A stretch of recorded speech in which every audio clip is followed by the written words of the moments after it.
Dear student, मैं Anil Shrivastava government VUIT PG autonomous college Durg से बोल रहा हूँ।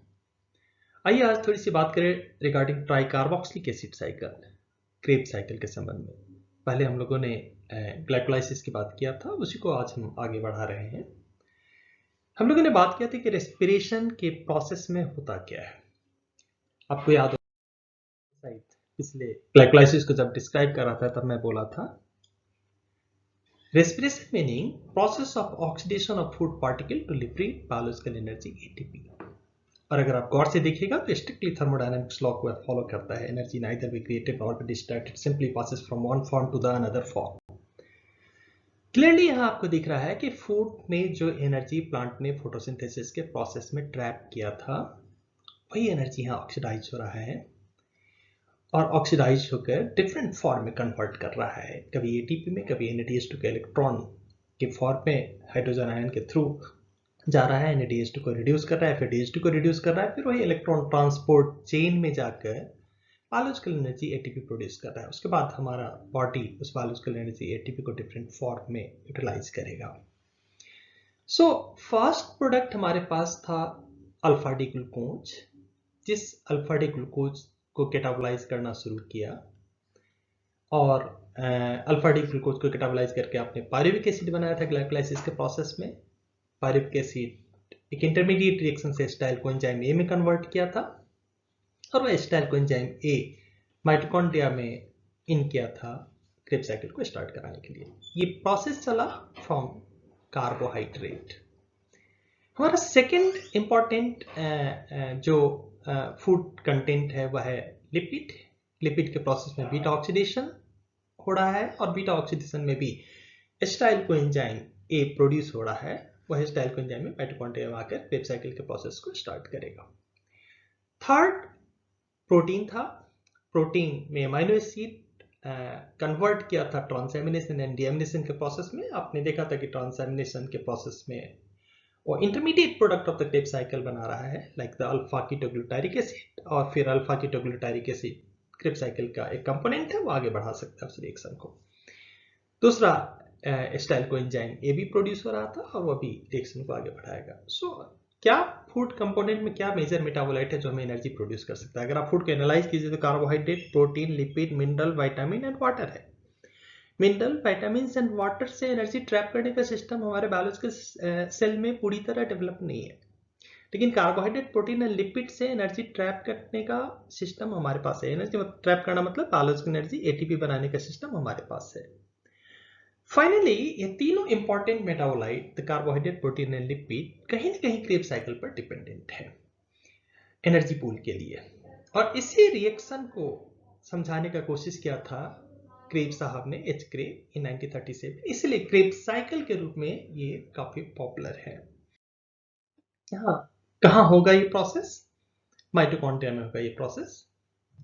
एंजाइम लोकेशन थोड़ा यहाँ इंपॉर्टेंट पॉइंट है। ये सही है कि क्रेब साइकिल में जो भी एंजाइम की रिक्वायरमेंट है वह सारा एंजाइम आपको माइटोकॉन्ड्रिया में मिल जाएगा, लेकिन दो एक्सेप्शन है, इसे भी हमें अपने नोटिस में लेना पड़ेगा। अल्फा कीटोग्लिटरेट डिहाइड्रोजिनेज और सक्सिनेट डिहाइड्रोजिनेज, ये दो ऐसा एंजाइम है जो साइटोप्लाज्म से भी रिपोर्टेड है। इन दोनों की इन्वॉल्वमेंट क्रेब साइकिल में है, लेकिन ये दोनों ही enzyme alpha ketoglutarate dehydrogenase and succinate dehydrogenase cytoplasm से भी रिपोर्टेड है। क्या क्या रिएक्शन इसमें हो रहा है? 3 मेजर रिएक्शंस इसमें इन्वॉल्व है पूरे प्रोसेस में: dehydrogenation, decarboxylation and hydration. Dehydrogenation hydrogen का अलग होना, डिकार्बोक्सिलेशन कार्बन डाइऑक्साइड का बनना, एंड हाइड्रेशन वाटर की नीड है इस पूरे प्रोसेस को कंडक्ट करने के लिए। रेस्पिरेशन का प्रोसेस है, कार्बन डाइऑक्साइड प्रोड्यूस होगा इसलिए डिकार्बोक्सिलेशन यहाँ हो रहा है, एनर्जी प्रोड्यूस होगा इसलिए डिहाइड्रोजिनेशन हो रहा है। बट रिएक्शन को प्रोसीड करने के लिए कई पॉइंट पे आपको वाटर देना पड़ेगा, जो हाइड्रेशन का प्रोसेस होगा। इस पूरे प्रोसेस को मैं 4 स्टेप में डिवाइड करना चाहूंगा। क्रेब साइकिल के पूरे प्रोसेस को 4 स्टेप में डिवाइड करना चाहूंगा। जो सबसे पहला स्टेप है, इसमें एक एंजाइम साइट्रेट सिंथेटेज एंजाइम है। और साइट्रेट सिंथेटेज एंजाइम आपके एसिटाइल कोएंजाइम ए को साइट्रेट में कन्वर्ट करेगा। लेकिन इंपॉर्टेंट पॉइंट यहाँ यह है कि हमें एसिटाइल कोएंजाइम ए को साइट्रेट में कन्वर्ट करने के लिए एक मॉलिक्यूल ऑक्जेलो एसिटिक एसिड की नीड होगी। जो ऑक्जेलो एसिटिक एसिड हम माइटोकॉन्ड्रिया से लेंगे। एनर्जी पूल है, इसलिए आप मानकर चलिए कि हमने एक ऑक्जेलो एसिटेट माइटोकॉन्ड्रिया से एज ए लोन लिया, क्योंकि हमें कैटाबोलाइज क्या करना है, अल्फा डी ग्लूकोज को। इसलिए अल्फा डी ग्लूकोज का 6 कार्बन जो है वो पूरी तरह ऑक्सीडाइज्ड हो जाना चाहिए, तब हम मानेंगे कि एक मॉलिक्यूल शुगर पूरी तरह ऑक्सीडाइज्ड हुआ। इसलिए जो भी आप एक्स्ट्रा ले रहे हैं, चाहे कोई एंजाइम ए आप ले रहे हैं इस रिएक्शन को प्रोसीड करने के लिए, या फिर ऑक्जेलो एसिटेट ले रहे हैं, हमें रिटर्न करना पड़ रहा है। कोई एंजाइम में कई जगह आपने देखा, आपने लिया है और आपने रिटर्न किया। जैसे नेक्स्ट स्टेप में मैं आपको दिखाने जा रहा हूं, पायरुविक एसिड को जब आपने एसिटाइल कोएंजाइम में कन्वर्ट किया तो आपने साइटोप्लाज्म से एक मॉलिक्यूल कोएंजाइम में लिया था। अब अभी नेक्स्ट स्टेप में हम उसे बैक कर देंगे। इसी तरीके से ऑक्जेलो एसिटेट हम लेने जा रहे हैं, जो लास्ट में हम लोग रिटर्न कर देंगे। इस रिएक्शन में एक और इंपॉर्टेंट एंजाइम का इन्वॉल्वमेंट है, जो साइट्रेट को आइसोसाइटेट अथवा सिस एकोनिटेट में कन्वर्ट करेगा, परफेक्टली रिवर्सिबल इक्विलिब्रिया को मेंटेन करेगा। रिएक्शन देखिए, यहां पहला CH3COSCOA एसिटाइल कोएंजाइम है। ये वही है जो पायरुविक एसिड को हमने कन्वर्ट किया था कोएंजाइम ए देकर एसिटाइल कोएंजाइम में, वो माइटोकॉन्ड्रिया में आ चुका है। मैंने ऑक्जेलो एसिटेट लिया, राइट साइड फिगर में मैं दिखा रहा हूं, CH2 COOH CO and COOS। ये ऑक्जेलो एसिटेट है, माइटोकॉन्ड्रिया से लोन लिया, हाइड्रेशन कर रहे हैं, वाटर दे रहे हैं, साइट्रेट सिंथेटेज एंजाइम इसके लिए रिस्पॉन्सिबल है इस रिएक्शन को कंडक्ट करने के लिए। वाटर में H एंड OH है, वाटर का H SCOA जो एसिटाइल कोएंजाइम का है उसके साथ मिलकर HSCOA मीनिंग कोएंजाइम बाहर निकाल दिया। ये आपने एक्स्ट्रा लिया था ग्लूकोज माइटी के रिएक्शन को आगे बढ़ाने के लिए, हमने इसे बैक कर दिया। हमारे पास बचा क्या, हमारे पास बचा वाटर का OH और CH3CO और ऑक्जेलो एसिटेट। जब साइट्रेट है उसमें आइए देखिए, ऑक्जेलो एसिटेट का CH2COOH साइट्रेट में भी है, COOH साइट्रेट में भी है, O है, वाटर का जो H होगा, अभी वाटर का नहीं, CH3 का H यहां आ जा रहा है और ये OH हो गया। अब CH3 का H अगर आ गया तो CH2 बन गया, CH2 के बाद CO है और वाटर का OH यहां ऐड हो गया, सो CH2COOH। फाइनली आपका कंपाउंड बना CH2COOH COH COOH CH2COOH। एक बार फिर देखिए, वाटर का H एसिटाइल कोएंजाइम के SCO के साथ मिलकर HSCO बाहर निकाल दिया। ऑक्जेलो एसिटिक एसिड को कंसीडर कीजिए, ऑक्जेलो एसिटिक एसिड का CH2COOH CCOOH और O है, बट यहां OH मैंने डाला है। H कहां से लिया, पायरुविक एसिड के CH3 से। अब पायरुविक एसिड के CH3 बन गया CH2 और CO ऑलरेडी है, तो CH2 CO और वाटर का जो OH बचा है वो ऐड हो गया, कंपाउंड बना आपका साइट्रेट। नेक्स्ट एक एंजाइम एकोनिटेज रिएक्शन है। दरअसल ये साइट्रेट दो प्रोडक्ट में कन्वर्ट हो सकता है, एक सिस एकोनिटेट और दूसरा आइसोसाइट्रेट।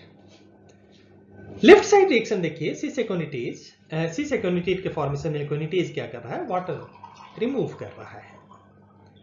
वाटर ये कहां से रिमूव करेगा, साइट्रेट का सेकेंड कार्बन का OH और थर्ड कार्बन का CH2 में से H, वाटर अलग हो गया। अब थर्ड कार्बन पे आपका क्या बच गया, सबसे ऊपर वाला COOH, second carbon COOH and last one CH2COOH। Saturation यहां नहीं रहा है इसलिए डबल हाइड्रोजन बॉन्ड यहां देना पड़ा, आपका कंपाउंड बना सिस एकोनिटेट। लेकिन राइट साइड देखिए, वाटर इन्वॉल्वमेंट रिक्वायर्ड है लेकिन वाटर इसमें इंक्लूड नहीं हो रहा है, ये सिंपल आइसोमेराइजेशन का प्रोसेस है। अब देखिएगा, साइट्रेट का जो CH2COOH है उसका CH2 जो सेकेंड कार्बन है OH के साथ एक्सचेंज कर रहा है, सेकेंड कार्बन का OH थर्ड पे जा रहा है और थर्ड के CH2 में से H सेकेंड पे आ रहा है, तो आपके कंपाउंड हुआ CHOH CH CH2COOH, ये बना आइसोसाइट्रेट। यहां एक रिमार्केबल पॉइंट है, सिस एकोनिटेट और आइसोसाइट्रेट के बीच एक रिवर्सिबल इक्विलिब्रियम मेंटेन कराने की जरूरत पड़ती है जो एकोनिटेज एंजाइम करवाता है। ये डिपेंड करता है कि आपके बॉडी में कितनी एनर्जी की नीड है। जब आप और इन डेप्थ जाकर जब स्टडी कीजिएगा तो आपको यहाँ पता चलेगा कि अंडर नॉर्मल कंडीशन ये क्विनेटेज एंजाइम जो एनर्जी पूल को नीड को मेंटेन बैलेंस करने के लिए अपनी एक्टिविटी करता है, उसमें 91% साइट्रेट, 6% आइसोसाइट्रेट एंड 3% सी से क्विनेटेट प्रोड्यूस करके रखता है।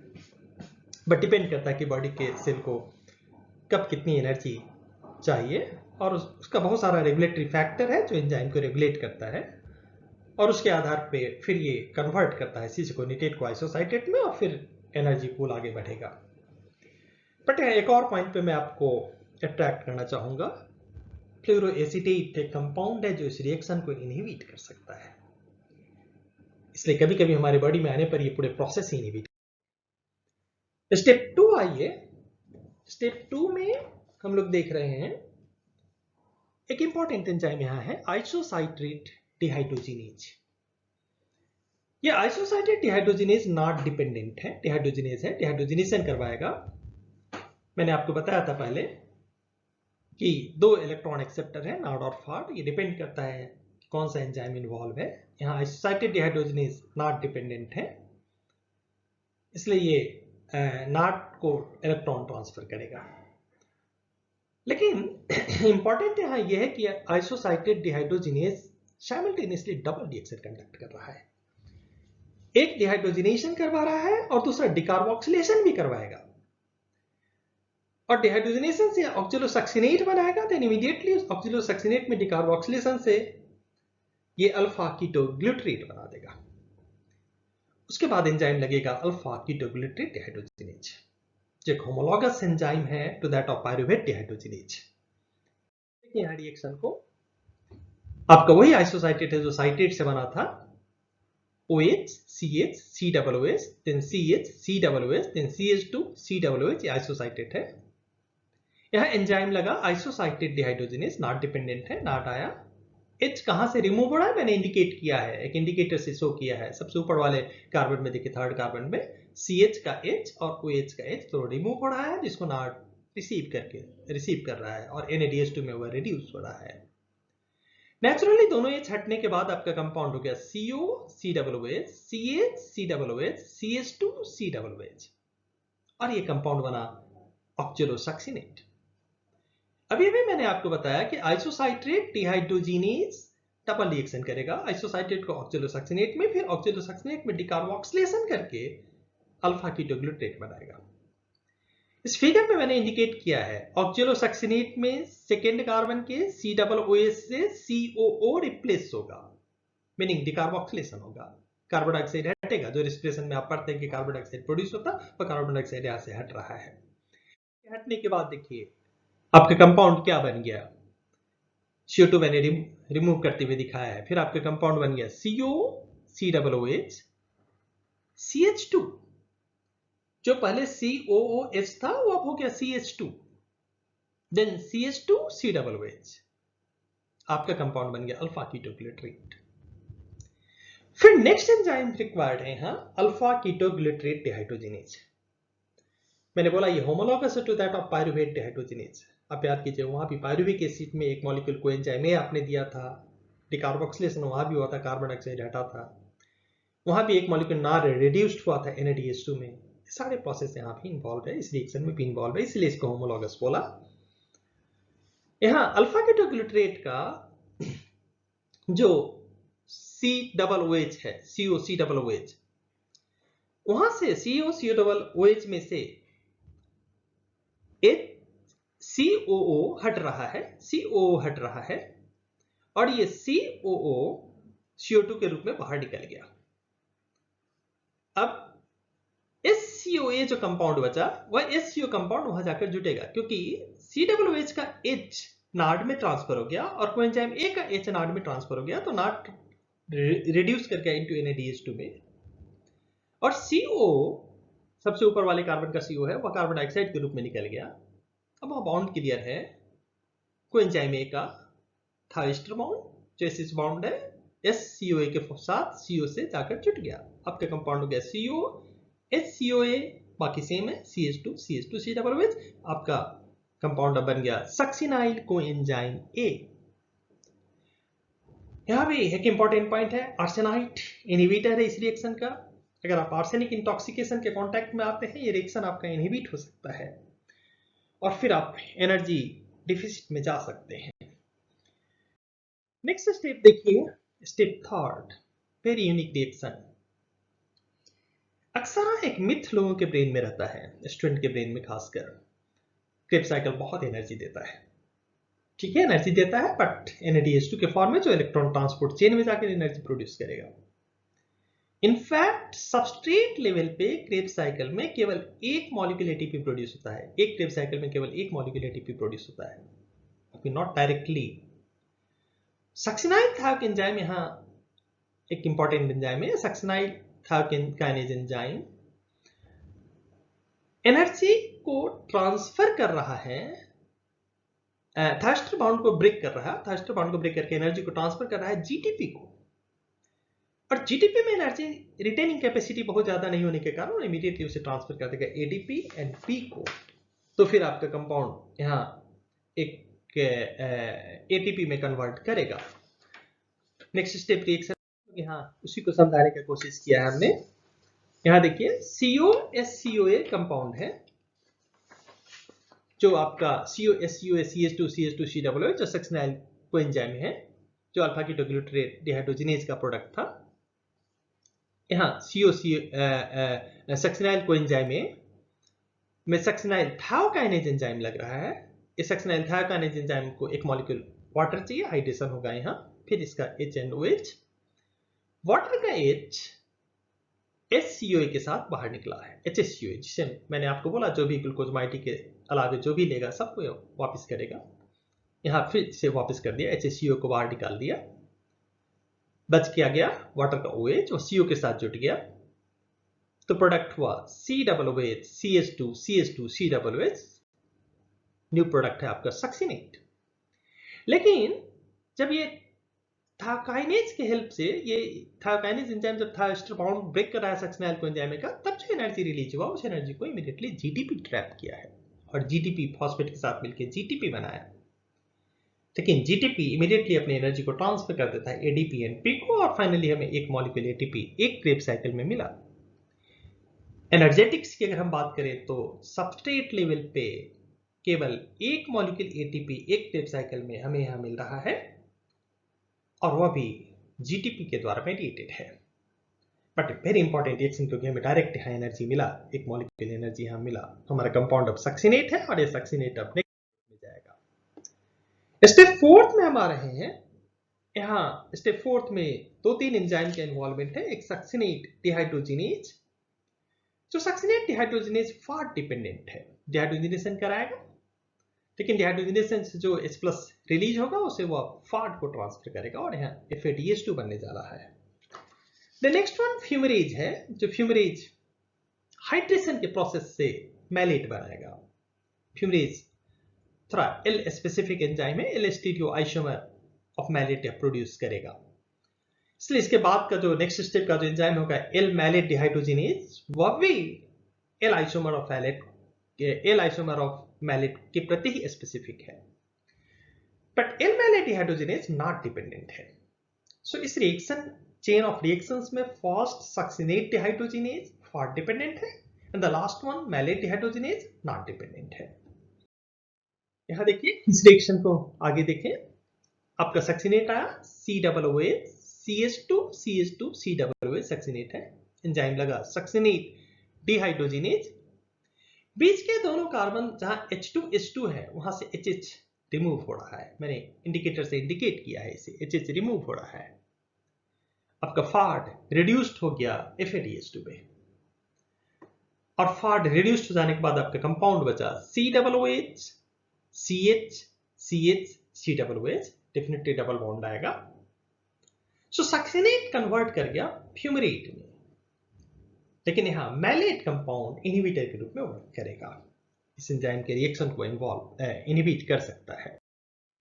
इसी रिएक्शन को मैंने आगे बढ़ाया, फ्यूमरेज एंजाइम वाटर की रिक्वायरमेंट है, हाइड्रेशन हो रहा है, और फ्यूमरेज एंजाइम में वाटर ऐड होगा, फ्यूमरेज एंजाइम की हेल्प से वाटर ऐड होगा। यहाँ वाटर का जो H एंड OH है, ये देखिए कहाँ ऐड हो रहा है, आपका कंपाउंड था COOH, CH, उस CH से वाटर का OH ऐड हो गया, फिर था CH, उस CH से वाटर का H ऐड हो गया, then COOH. So COOH, CHOH, CH2, COOH, ये L स्टीरियो आइसोमर रहेगा.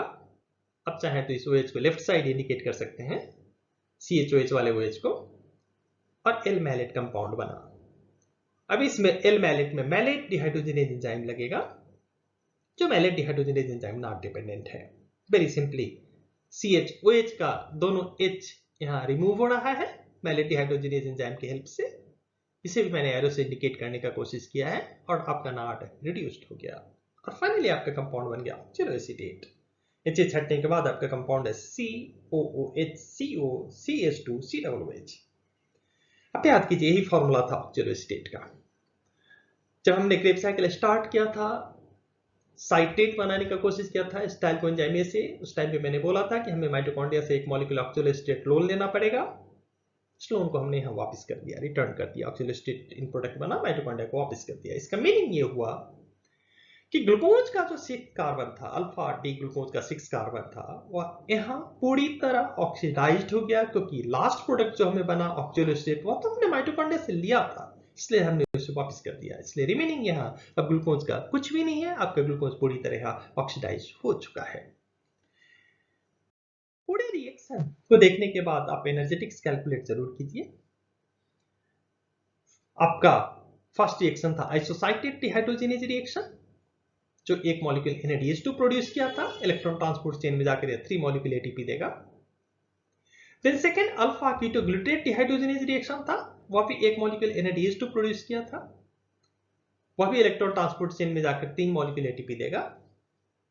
उसके बाद सक्सिनाइल थायोकाइनेज रिएक्शन, जहां डायरेक्टली एक मॉलिक्यूल GTP बना था और वह एक मॉलिक्यूल GTP ATP में कन्वर्ट हो गया था. देन सक्सिनेट डिहाइड्रोजनेज रिएक्शन हुआ था. Succinate dehydrogenase enzyme part dependent था, एक मॉलिक्यूल FADH2 प्रोड्यूस किया था, जो इलेक्ट्रॉन ट्रांसपोर्ट चेन में जाकर 2 मॉलिक्यूल ATP दिया.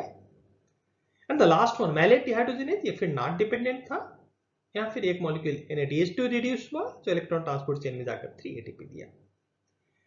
So total 3 + 3 + 1 + 2 + 3 = 12 ATP. डायरेक्टली अगर हम बात करें एक क्रेब्स साइकिल में कितना ATP प्रोड्यूस होता है, एक क्रेब्स साइकिल में 12 ATP प्रोड्यूस होता है. एक क्रेब्स साइकिल में सबस्ट्रेट लेवल पे कितना ATP प्रोड्यूस होता है, तो सबस्ट्रेट लेवल पे एक क्रेब्स साइकिल में ओनली 1 ATP प्रोड्यूस होता है.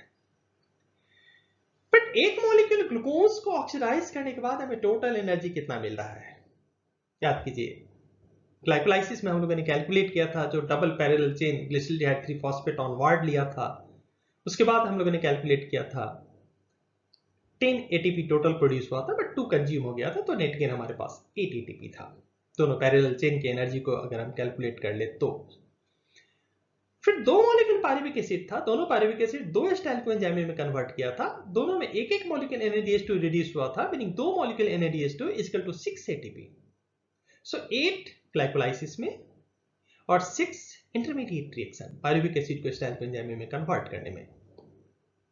2 एस्टाइल कोएंजाइम में बना, दोनों एस्टाइल कोएंजाइम जब क्रेब्स साइकिल के पूरे स्टेप्स को क्रॉस कर लिया तो 12 × 2 = 24 ATP. सो 24 + 6 + 8 38 ATP. आप ऐसा पढ़ते हैं कि एक मॉलिक्यूल ग्लूकोज जब पूरी तरह ऑक्सीडाइज्ड हो गया तो 38 ATP बना. बट इलेक्ट्रॉन ट्रांसपोर्ट चेन में 2 मॉलिक्यूल ATP हमें कंज्यूम कर देना पड़ता है. इसको भी मैं डिटेल में डिस्क्राइब नहीं करना चाहूंगा, बट यूनिवर्सल भी नहीं है. माना हमने कि 2 मॉलिक्यूल ATP कंज्यूम हो गया, तो फाइनली हमें 36 मॉलिक्यूल ATP मिल जाता है after complete oxidation of 1 molecule of the glucose, after complete oxidation of all 6 carbon of 1 molecule of glucose, जो टर्मिनेट हो रहा है क्रेब्स साइकिल में आकर, और एनर्जेटिक्स का फाइनल प्रोडक्ट हमें मिल रहा है आफ्टर इलेक्ट्रॉन ट्रांसपोर्ट चेन. इस तरीके से आप पूरे ग्लूकोज कैटाबोलिज्म के एनर्जेटिक्स को कैलकुलेट कर सकते हैं. कुछ और भी बातें मैं करना चाह रहा हूं, अंडर ग्रेजुएट स्टूडेंट के लिए बहुत इंपॉर्टेंट नहीं है, आप इसको स्किप कर सकते हैं, बट अगर इस मटेरियल को कोई पोस्ट ग्रेजुएट स्टूडेंट ले रहा है तो शायद उन्हें लेना चाहिए मेरे समझ से. In anaplerotic reaction of the Krebs cycle में इंपॉर्टेंट पॉइंट ये है कि एक फिलिंग अप रिएक्शन है। हो सकता है कभी आपके सेल में पायरुविक एसिड तो बन रहा है लेकिन माइटोकॉन्ड्रिया में ऑक्सियल स्टेट की कमी हो गई, और जब माइटोकॉन्ड्रिया में ऑक्सियल स्टेट की कमी होगी तो पायरुविक एसिड एसिटाइल कोएंजाइम में बनके इन कर जाएगा माइटोकॉन्ड्रिया में, लेकिन ऑक्सियल स्टेट नहीं होने के कारण वो साइट्रेट ऑनवर्ड रिएक्शन प्रोसीड नहीं कर पाएगा। एक कंडीशन ये हो सकता है। दूसरा कंडीशन ये हो सकता है कि ऑक्सियल स्टेट काफी अधिक मात्रा में हो गया और पायरुविक एसिड कम है। दोनों ही कंडीशन में by single step reaction mitochondria problem को सॉल्व कर सकता है। इसी को हम लोग एनाप्लेरोटिक रिएक्शन बोलते हैं। फर्स्ट देखिए, माना हमने पायरुविक एसिड तो बना, लेकिन पायरुविक एसिड जितना मात्रा में आ रहा है उतने मात्रा में माइटोकॉन्ड्रिया में ऑक्सियल स्टेट नहीं है। तब क्या होगा? पायरुवेट कार्बोक्सिलेज एंजाइम में हेल्प करेगा और ये पायरुविक एसिड CH3COCOOH कन्वर्ट कर रहा है ऑक्सियल स्टेट में डायरेक्टली। CO2 की रिक्वायरमेंट है। यहां देखिए, COOH पायरुविक एसिड का जो का त्यों आया, CH3 का CH2 आया, एक H बचा हुआ है, CO जो का त्यों है, और COO और एक H जो CH3 से बचा था वहां का ऐड हो गया, बना ऑक्सियल स्टेट। सो पायरुवेट कार्बोक्सिलेज आपके पायरुविक एसिड को डायरेक्टली वन मॉलिक्यूल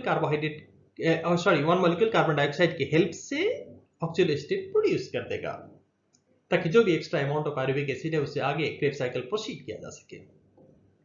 लेकिन अगर पायरुविक एसिड की कमी है और ऑक्सियल स्टेट सफिशिएंट अमाउंट में है और बॉडी को एनर्जी की नीड है, तो बॉडी में एक यूनिक मैनेजमेंट सिस्टम होता है। उस मैनेजमेंट सिस्टम को फॉलो करते हुए फिर रिवर्सिबल रिएक्शन होगा और तब इसी एंजाइम को हम पायरुवेट डिकार्बोक्सिलेज बोलेंगे। सिंपली ऑक्सियल एसिड इसी रिएक्शन को जैसे जिसको अभी हमने डिस्कस किया उसके रिवर्सिबल प्रोसेस से वो पायरुविक एसिड प्रोड्यूस कर देगा। सो माइटोकॉन्ड्रिया के क्रेब्स साइकिल में एक यूनिक फिलिंग अप रिएक्शन का प्रोसेस है, पॉसिबल है, जिसमें चाहे पायरुविक एसिड की कमी हो, ऑक्सियल एसिड की कमी हो, by single step reaction, overlapping reaction, इस कमी को दूर कर सकता है, जिसको एनाप्लेरोटिक रिएक्शन के नाम से हम लोग जानते हैं। इसी तरीके से अगर हम बात करें amphibolic nature of Krebs cycle, एक इंपॉर्टेंट पॉइंट है। Amphibolic nature of Krebs cycle very simply ये एक ऐसा रिएक्शन है जिसमें मेन रिएक्शन आकर इन्वॉल्व हो जाता है। ये यहाँ बहुत सारे एनाबॉलिक पूल भी आकर टर्मिनेट हो जा रहा है और बहुत सारे केटाबॉलिक पूल भी यहां से स्टार्ट हो जा रहा है, इसलिए इसको एम्फिबॉलिक नेचर बोल रहे हैं। जैसे 3 मेजर मेटाबोलाइट्स है हमारे पास। कार्बोहाइड्रेट है, कार्बोहाइड्रेट में आपने देखा है कि ग्लूकोज, पायरुविक एसिड से acetyl coenzyme with in Krebs cycle. इसी तरीके से अगर लिपिड है, लिपिड फैटी एसिड में कन्वर्ट किया और fatty acid finally beta oxidation process में गया, एसिटाइल कोएंजाइम में बनाया। अगर प्रोटीन मॉलिक्यूल है आपका, एमाइनो एसिड में कन्वर्ट किया, ट्रांसएमिनेशन एंड डीएमिनेशन किया और ट्रांसएमिनेशन एंड डीएमिनेशन का इन प्रोडक्ट फाइनली आ रहा है। याद कीजिए आप ट्रांसएमिनेशन में फाइनली अल्फा कीटोग्लूटरेट बन रहा था और अल्फा कीटोग्लूटरेट क्रेब्स साइकिल का एक इंटरमीडिएट प्रोडक्ट है, इसलिए वो बीच से उस प्रोसेस को इनिशिएट कर सकता है। फैटी एसिड सिंथेसिस भी यहां से स्टार्ट हो रहा है। सो लॉट ऑफ रिएक्शन इसके साथ इन्वॉल्व है और इंपॉर्टेंट ये है कि इसमें एनाबॉलिक पूल भी इन्वॉल्व है और केटाबॉलिक पूल भी इन्वॉल्व है, इसलिए हम इसे एम्फिबॉलिक नेचर ऑफ क्रेब्स साइकिल के रूप में कंसीडर करते हैं। अगर आप चाहें तो इस एनर्जेटिक्स को, एनर्जेटिक कैलकुलेशन को, काइनेटिक कैलकुलेशंस को आप कंसीडर कर सकते हैं पोस्ट ग्रेजुएट स्टूडेंट स्पेशली। एक एंजाइम में क्या kinetics value, Gibbs reaction value क्या इंडिकेट कर रहा है वो यहाँ दिख रहा है। रॉबर्ट टी ब्राउन कॉनिंघम ने इसे कैलकुलेट किया था। लास्ट में ये स्लाइड मेरे से कंसर्न है, कॉपीराइट एक्ट से कंसर्न है, और अंत में मैं आपको थैंक्स बोलूंगा। पूरे प्रोसेस को, यहाँ रेस्पिरेटरी चेन के पूरे प्रोसेस को हम लोगों ने समझ लिया है, कैसे रेस्पिरेशन में ग्लाइकोलाइसिस हो रहा है, इंटरमीडिएट रिएक्शन हो रहा है और क्रेब्स साइकिल हो रहा है, या फिर बीटा ऑक्सीडेशन के बाद फैटी एसिड का प्रोडक्ट आकर कैसे ऑक्सीडाइज्ड हो रहा है, या फिर प्रोटीन केटाबोलिन का प्रोडक्ट आकर कैसे ऑक्सीडाइज्ड हो रहा है। होपफुली मैं उम्मीद करता हूँ कि शायद आपका ये पर्पस जो है सॉल्व होगा। अगर इस क्वेश्चन को आप सॉल्व कर रहे हैं तो शायद इसमें आपको हेल्प मिलेगा इस लेक्चर से। Okay, thanks again.